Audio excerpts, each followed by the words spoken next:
मेरे मौजूदा लाहे अमल का पहला मरहला बखूबी मुकम्मल हो चुका था। मैंने बिला तवक्कुफ कॉपी में दर्ज एक और फोन नंबर डायल किया। तीसरी घंटी पर कॉल वसूल कर ली गई। मेरे कानों में एक भारी सी मर्दाना आवाज गूंजी। मैंने अपना लहजा हत्तुल इम्कान मकामी बनाते हुए आजिजाना लहजे में कहा, दरोगा जी से बात हो सकती है। दूसरी तरफ से तहक्कुम भरे लहजे में कहा गया, जी नहीं, सिरवानन जी अपनी ड्यूटी खत्म करके जा चुके हैं। मैं उनका नायब सब इंस्पेक्टर जे अंशुमन बात कर रहा हूँ। फरमाइए, क्या आपको किसी किस्म की कानूनी मदद दरकार है? मैंने अपने लहजे में घबराहट और बेकरारी भरते हुए कहा, नहीं सरकार, मुझे केवल सिरवानन जी से बात करना है। ये इदराक मेरे लिए खुशकुन था कि मैं अपने लहजे से जो तासुर सब इंस्पेक्टर तक पहुंचाना चाहता था वो बखूबी मुंतकिल हो चुका था। दूसरी तरफ से कहा गया, देखो मित्र, सवेर तक के लिए थाने का इंचार्ज और ड्यूटी ऑफिसर मैं हूँ। तुम किसी भी समस्या पर मुझसे किसी चिंता के बगैर बात कर सकते हो। मैंने उसी समय और तशवीश ज़दा लहजे में कहा, नहीं, मुझे केवल सिरवानन जी से ही बात करना है। मेरे पास उनके लिए बहुत गंभीर जानकारी है जो तुरंत उन तक पहुँचना जरूरी है। आप मुझे उनके घर का नंबर दे दें। मेरा लहजा और अल्फाज बतौर पुलिस अफसर सब इंस्पेक्टर अंशुमन का तजस्सुस भड़काने के लिए बहुत काफी थे। उसने अपने लहजे में तहक्कुम और मिन्नत समाजत का अजीब सा मिलाप शामिल करते हुए कहा, देखो दोस्त, मैं तुम्हें सिरवानन जी के घर का फोन नंबर दे देता हूँ, परंतु हो सकता है वो घर पर मौजूद ना हो और तुम्हारी उनसे बात ना हो सके। तुम वो गंभीर जानकारी मुझे दे दो ताकि अगर उस बारे में कोई तुरंत कार्रवाई करना हो तो मैं कर डालूं।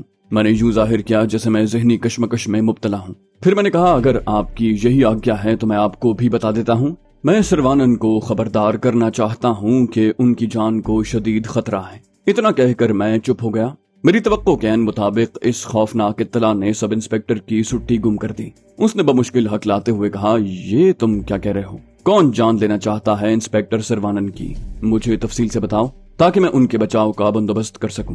मैंने कहा, ये सब आप सिरवानन जी से पूछें। अगर ठीक समझेंगे तो अपनी जान के दर पे उस मनुष्य के बारे में आपको सब कुछ बता देंगे। मैं आपको अभी इतना ही बता सकता हूँ कि वो इस शहर का। इतना कहकर मैं चंद लम्हों के लिए खामोश हुआ और फिर चौकन्ने लहजे में बोला, मेरा ज्ञान है कि कोई हवेली का फाटक खटखटा रहा है। मैं आने वाले को टालकर थोड़ी ही देर में दोबारा आपको फोन करता हूँ। इससे पहले कि वो मजीद कुछ कहता, मैंने फोन का रिसीवर क्रेडल पर रख दिया। मुझे यकीन था कि सब इंस्पेक्टर अच्छी खासी देर शशोपंज में मुब्तला रहेगा। हो सकता है कोई अमली कदम उठाने से पहले वो मेरे दोबारा फोन करने का इंतजार करे। मैं इस मोहलत से भरपूर फायदा उठाना चाहता था। बमुश्किल चंद सानियों में मेरी उंगलियां डायल पर एक और फोन नंबर मिला रही थी। इस मर्तबा भी लगभग फौरन ही फोन उठा लिया गया। बोलने वाले के मौदबाना लहजे ने फौरन ही उसकी शनाख्त करवा दी। मैंने मजबूत लहजे में कहा, इंस्पेक्टर साहब से बात हो सकती है। मुझे जवाब मिला, जी सरकार, लॉन में चाय पी रहे हैं, मैं बुलवा देता हूँ। जनाब की तारीफ। मैंने उसी तहक्कुमाना लहजे में कहा, मेरा नाम छोड़ो, सिरवानन जी को कहो कि मैं उन्हें एक अहम मुखबरी देना चाहता हूँ।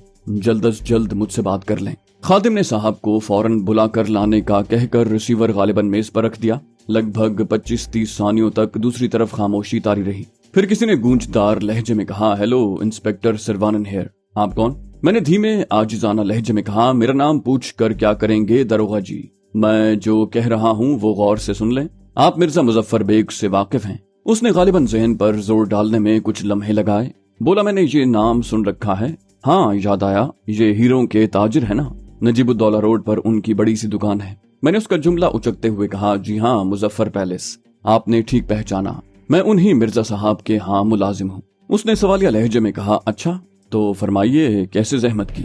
मैंने कहा, मैंने कई साल पूरी दयानत और वफादारी से मिर्जा साहब के हाँ मुलाजिमत की है, लेकिन अब उनका एक ऐसा शर्मनाक राज मेरे इल्म में आ गया है कि मैं उनसे अपनी वफादारी फरामोश करके कानून को इत्तला देने पर मजबूर हो गया हूँ। इंस्पेक्टर सिरवानन ने चौंक कर कहा, कैसा राज?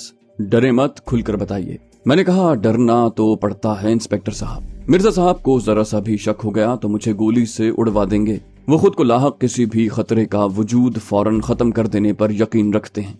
मैंने अपने इलाके के थानेदार को इसलिए इत्तला नहीं दी कि मुझे यकीन है कि वो मिर्जा साहब का ज़रख़रीद गुलाम है। मुजफ्फर बेग के खिलाफ कानूनी कार्रवाई तो दरकनार, खुद मुझे रास्ते से हटा दिया जाएगा। इंस्पेक्टर सिरवानन ने मुस्तरिब लहजे में कहा, मैं कह रहा हूँ ना कि आप बेफिक्र होकर बताएं।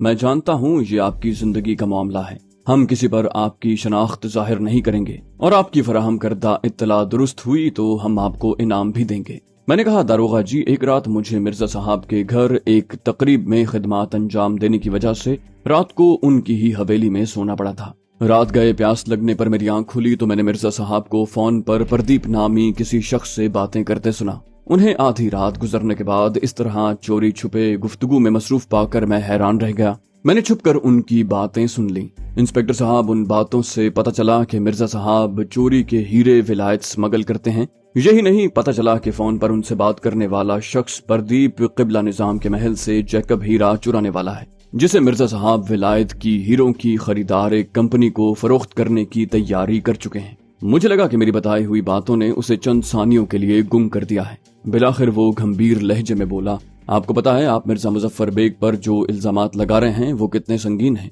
मैंने जल्दी से कहा, बिल्कुल पता है सरवानंद जी, इसीलिए तो मुझे अपनी जिंदगी छिन जाने का खतरा है। मैंने अपना फर्ज अदा कर दिया है। आप बेशक मेरी बात का यकीन न करें, मगर मुझे उम्मीद है कि मैंने जो कुछ बताया है आप उसकी तहकीक जरूर करेंगे। बस अब फोन बंद कर रहा हूँ। इससे पहले कि वो कुछ कहता मैंने सिलसिला मुनक़ते कर दिया। उसके बाद मैंने थाने में अंशुमन को एक बार फिर फोन मिलाया।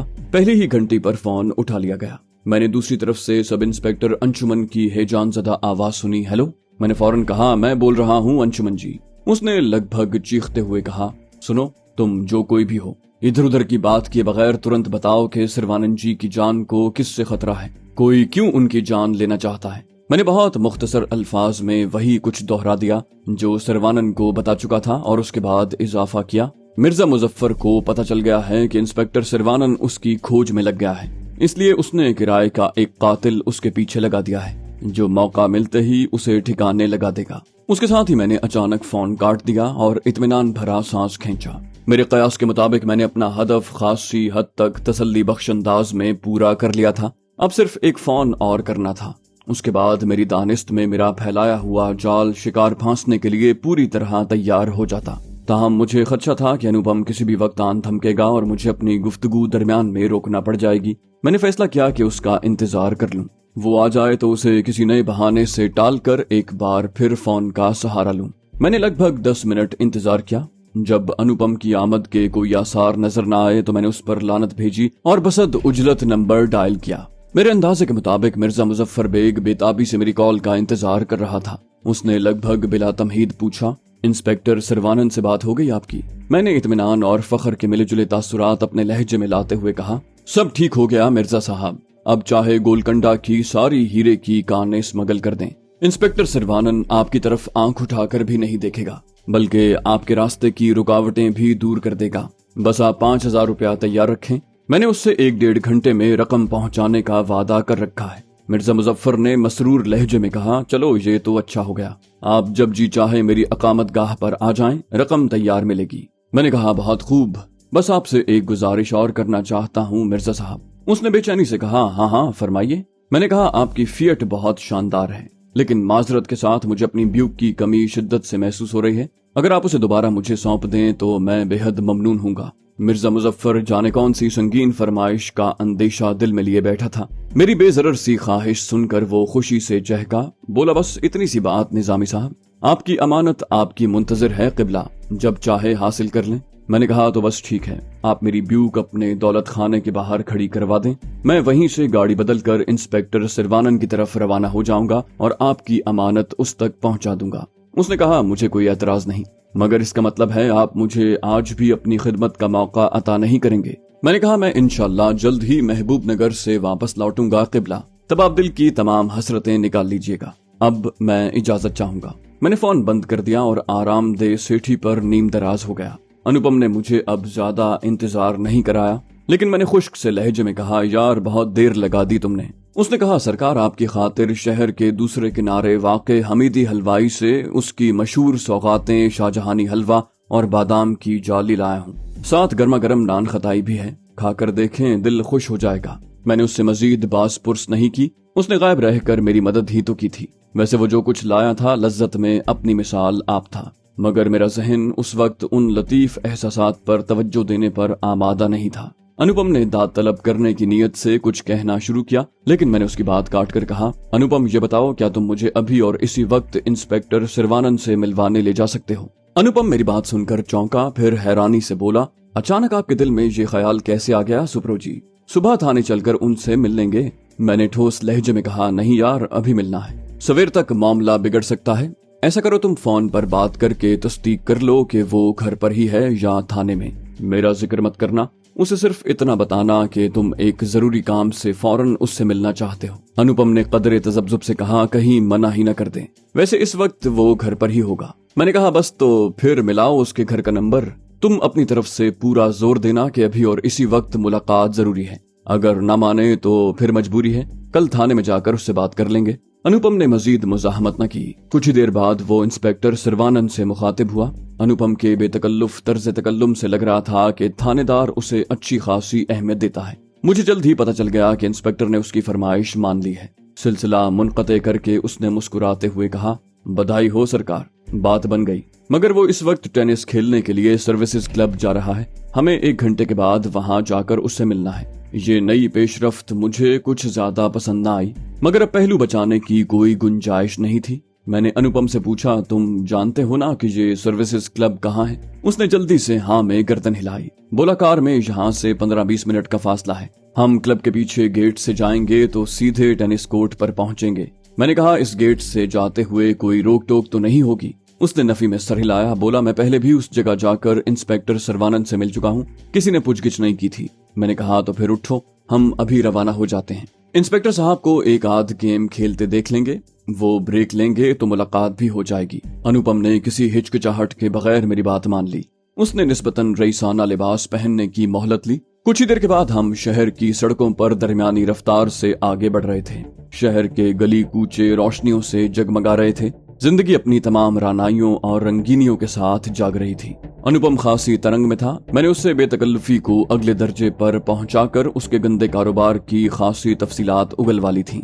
उसने अपनी रॉ में इंस्पेक्टर सिरवानंद से गहरे ताल्लुकात का राज भी बता दिया। वो उसे भी चुनिंदा माल फराहम करता था। किसी मज़ाहमत के बगैर मुलाकात के लिए आमादगी की भी यही वजह थी।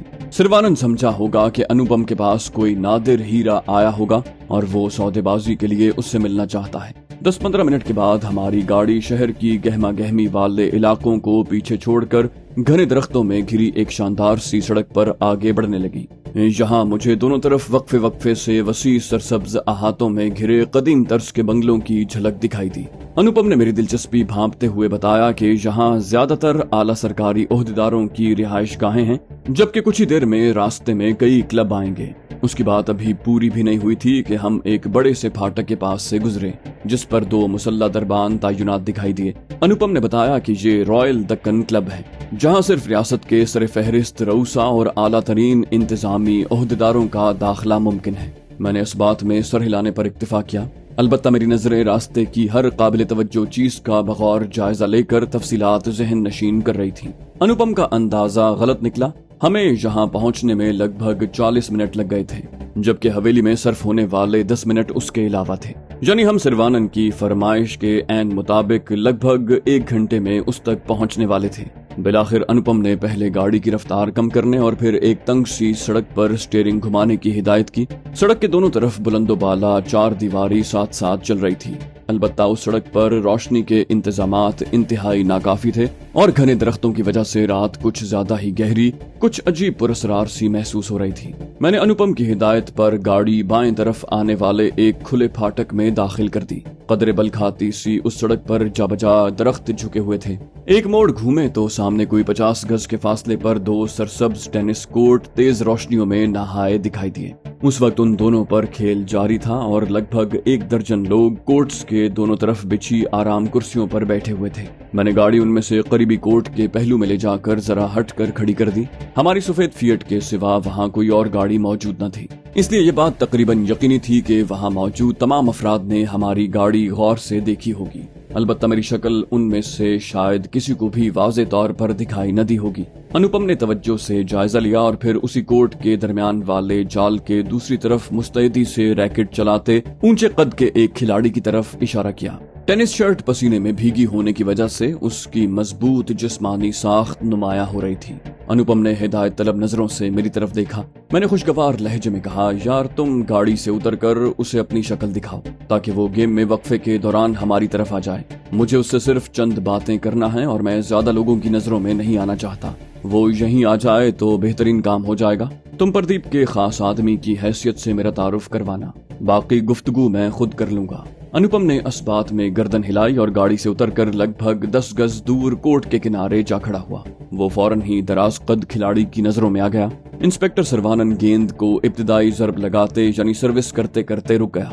फिर उसने अनुपम की तरफ दोस्ताना अंदाज में हाथ हिलाकर हथेली के इशारे से थोड़ी देर इंतजार करने को कहा। अनुपम ने भी जवाब में हाथ से इशारा किया और फिर पलटकर गाड़ी की तरफ आने लगा। मैंने अपने हाथ में मौजूद कॉक किया हुआ पिस्तौल जल्दी से बगल में छुपा लिया। अनुपम मेरे पास पहुंचा और चहकते हुए बोला, गाड़ी से बाहर तशरीफ ले आइए सरकार। सर्वानंद जी बस कुछ ही देर में इस तरफ आने वाले हैं। मैंने बताया ना कि मैं कम से कम लोगों की नजरों में आना चाहता हूँ। इंस्पेक्टर आ जाए तो तुम उसे मेरे बारे में बताकर यहीं ले आना।